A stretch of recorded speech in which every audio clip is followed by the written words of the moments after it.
We start them off quickly going into the clinical setting. And our goal is to really get them as much hands-on clinical experience as we can provide. You need that to be, prepared for professional practice. We start with just changing beds. Like, the most important skill to learn as a nurse is how to change someone's bed and how to make them comfortable. So we started there, and then we learned about doing blood pressure and our vitals, and these all happen very slowly. We don't do our skills like you learn them once and they're gone. They really go back and practice them throughout the semester. And then we're moving on to IVs, so we really get all the knowledge, but they make sure that we're really understanding and carrying it through the rest of our time here at MCPHS. In our clinical setting yesterday, there was one student who was a little bit nervous just because we had never practiced the skill before. And there was about 3 different students that were so willing to help her, and we walked her through it, and that was really amazing because at the end, you could tell that she felt more confident.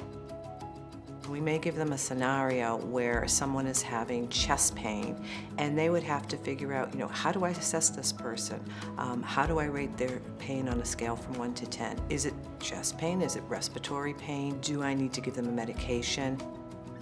A lot of our faculty here have so many years of experience, like 40 plus years, some of them. So they've seen it all, and they've worked in the clinical setting, and they just have a really solid foundation.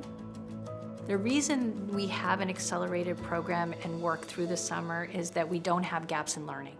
So students are able to build on the foundation of each level of the curriculum, advance it into practice, whether they're in lab or in clinical, and then continue on to the next semester. Throughout our simulations, we really go through how to interact with our patients and how to learn our basic skills. So making sure that you're knocking on the door, washing your hands, introducing yourself, checking their name bands, making sure you know what to call them and how they like to be approached. MCPHS has given me a lot. They've given me the confidence, they've given me a skill set, they've given me the foundations to be able to move forward and really progress in my nursing career and become an amazing nurse.